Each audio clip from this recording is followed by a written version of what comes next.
A redação do Enem tem um peso definitivo no final da nota do Enem. E aí, primeiro, o aluno precisa saber quais são as capacidades que o professor que vai corrigir a redação avalia. E aí eu queria saber quais são elas. Ok. Esse negócio é o seguinte: existem 5 competências no Enem. E essas competências, elas não são competências facultativas, não.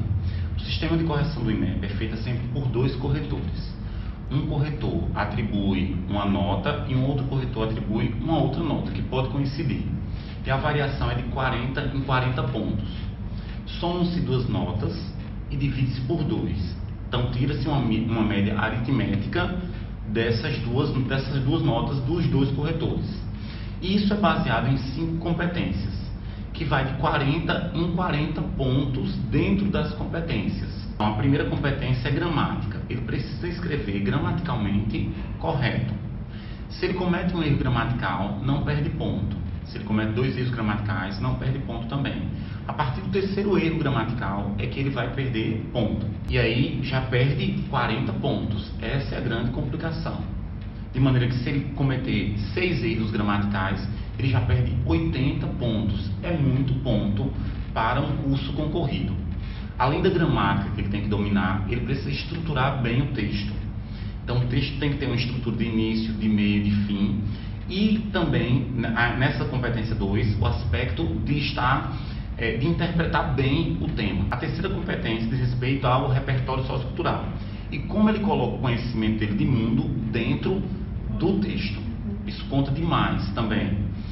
A 4ª competência é a coesão textual, a capacidade que ele tem de ligar um parágrafo ao outro. Por isso que eu sempre aconselho que o aluno comece cada um dos parágrafos a partir do desenvolvimento com um elemento de coesão, porque isso vai dar ponto para ele. E quando terminar uma frase, que for começar outra frase, também colocar elementos de coesão, como dessa forma, além disso, por um lado, por outro lado, portanto, são elementos de coesão que contam muito. A 5ª competência é a proposta de intervenção. Espera-se que o aluno solucione o problema. Normalmente são temas sociais. Então, por exemplo, combate à violência, a persistência da violência contra a mulher. É para tentar resolver esse problema da violência contra a mulher. Então, essas são as 5 formas, 5 competências que um aluno no Enem precisa dominar. Qual a maior dificuldade que o aluno encontra hoje, segundo a sua experiência em sala de aula? Como corretor do Enem e na experiência de sala de aula, o que eu comprovo é que uma grande parcela tem um déficit grande em gramática, na competência 1 e na competência 5, que é a proposta de intervenção. São 2 aspectos, os principais. Normalmente, quando o aluno começa a treinar, eu estou falando de alunos empenhados, entende? Ele sempre comete um erro de crase, 2 erros de crase, um erro de concordância, uma pontuação que passa despercebida, uma acentuação, às vezes uma ortografia que querendo ou não, ele erra. E a proposta de intervenção, ela é bem complexa, porque ela tem que ter, obrigatoriamente, quem vai resolver, o que vai fazer para ser resolvido, qual ação, como isso vai ser resolvido, para que isso vai ser resolvido, e ainda tem que detalhar isso daqui.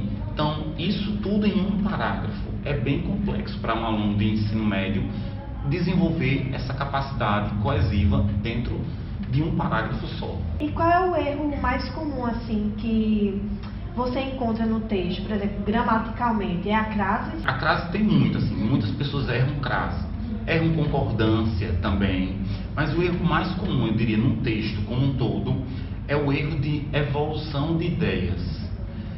Muitos candidatos do Enem, eles não conseguem entender o texto e encaminhar aquele texto para uma gradação de ideias. Os candidatos têm muitas ideias e muitas vezes o texto fica uma salada em vez de ficar algo com início, meio e fim. Acho que essa talvez seja a maior dificuldade e o maior erro estrutural mesmo, sabe? Sei. Qual é o segredo, se é que tem, de fazer uma boa redação?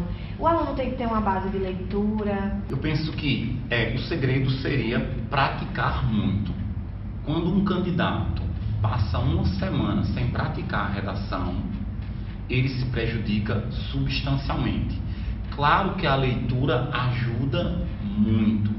Então, porque nós pensamos por meio de palavras. Quanto maior a quantidade de palavras que você conheça, maior será a sua capacidade de pensar. Então, as palavras, elas são muito importantes. E como você adquire mais vocabulário? Lendo. Isso ajuda muito. Com prática, mas não uma leitura passiva. Essa leitura tem que ser uma leitura que você risque. Achou uma palavra bonita, sublinha essa palavra. Vou usar isso na minha redação. Pegou uma frase bonita de um autor. Vou colocar isso no meu texto. Uma leitura muito mais ativa e pragmática para o texto. Preocupado em escrever um bom texto. E isso também conta muito. A empolgação, acreditar que você vai escrever um bom texto e levar isso muito a sério, a força de vontade. Muitos alunos escrevem um texto por escrever. Isso é a pior coisa que pode acontecer, melhor não escrever. Tem que escrever um texto com empolgação. E isso faz total diferença, a empolgação do candidato ao escrever um texto. O Enem deixa facultativo o título da redação. Você aconselharia colocar ou não? Eu penso que cada candidato é um candidato diferente. Então, eu não acho que o ideal é você dizer coloque um título ou não coloque. Eu diria que o ideal é que o candidato se conhecesse. E se conhecendo, para ele julgar se é melhor colocar o título ou não. O que eu posso dizer é que, para mim, o título ele é desnecessário. Por quê? Uma linha é muito importante na minha produção e o título faz com que você, teoricamente, perca uma linha. Então, eu julgo desnecessário, mas há alunos que gostam e, para candidatos que gostam, eu estimulo, incentivo ele a colocar o título. Cada pessoa tem que ter a sua técnica e aprimorar aquilo em que ele é bom. Não pegar modelos prontos, pré-fabricados, mas ele aprimorar aquilo em que ele é bom. Entende? Então, quem é bom em colocar título? Aprimorar essa técnica de colocar título. Quem não é bom em colocar título, não arriscar colocar título. Quem é bom em fazer alusão histórica, aprimorar a alusão histórica. Quem não é bom, não fazer alusões históricas. Certo. E aos que gostam de colocar título, você aconselha colocar antes da redação? Ou então dissertar primeiro para colocar depois de concatenadas as ideias? Surpreender sempre é muito bom.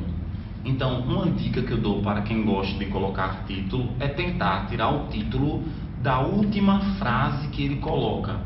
Porque automaticamente o corretor será jogado para o início da frase e terá a sensação de que aquele texto é um texto vertebrado, intencional, que quando ele começou, ele já sabia onde iria terminar. Então, penso que a melhor forma de se colocar um título é surpreender, retirando esse título, ou de forma direta ou de indireta, da última frase. E como alcançar o apogeu da redação, tirar uma nota 1000? O que é que o aluno precisa, assim? Eu tive a felicidade de ter 3 alunos que tiraram nota 1000 no Enem. Luana, Cecília e, mais recentemente, Tereza tiraram 1000. E o que eu vejo em comum entre essas alunas, além de serem mulheres, é o fato de que elas praticavam e, no final, principalmente, elas escreviam em média 3 redações por semana para serem corrigidas sobre os mais diversos temas, sabe? Porque quando elas chegaram ao Enem, cada uma já tinha escrito a redação que caiu no Enem. A redação já estava pronta e, mais do que pronta, corrigida por alguém que deu atenção e sabe o que é cobrado lá. Então, isso conta demais, sabe? A prática é a receita que eu diria, o segredo. É essencial. O segredo essencial para você tirar uma nota 1000 no Enem é praticar. Não praticar por praticar, mas praticar com acompanhamento. Você pode escrever todo dia uma redação, tirar 0 no Enem, porque você não tem o acompanhamento. Então, acompanhamento de alguém experiente para lhe instruir como corrige-se uma redação lá, quais caminhos trilhar, não estabelecendo um molde, como eu disse anteriormente, Mas alguém que dissesse, ó, esse caminho é um caminho possível, esse é outro caminho possível, esse caminho é outro caminho possível. Uma orientação especializada de alguém que tem experiência conta muito na obtenção do resultado. Certo. Rodrigo, para você, o que não pode ter de jeito nenhum na redação? O que não pode ter de jeito nenhum na redação são marcas de oralidade. O texto escrito é diferente do texto falado. Uma coisa é falar, outra coisa é escrever.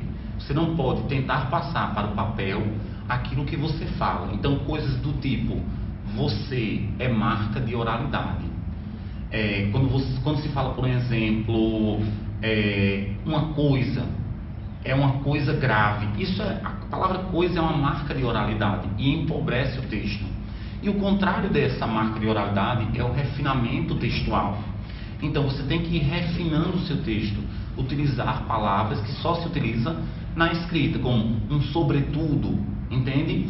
Não que seja algo mecânico, intencional jogado lá, mas uma técnica que você vai aprimorando o refinamento da escrita. Ler um texto e lembrar, meu texto está bom. Não há nada que seja bom que não possa ficar ainda melhor. Meu texto pode ficar melhor. Como é que eu faço para meu texto ficar melhor? E o candidato vai aprimorando esse texto. Essa palavra está boa. Será que eu não poderia colocar uma palavra um pouco melhor aqui? Ser mais preciso nas construções das palavras? Então, o que não se deve fazer nunca é vulgarizar o seu texto. Tentar colocar marcas de oralidade, colocar exemplos baixos ou exemplos que não cabem no texto. E o contrário disso é refinar o seu texto, colocar boas citações, bons pensadores no seu texto, uma autoridade conta muito, um exemplo concreto conta muito para você obter o 1000, e construir um texto com o sentido de texto correto, que é um emaranhado de fios, texto um tecido emaranhado de fios que se entrelace para formar um todo.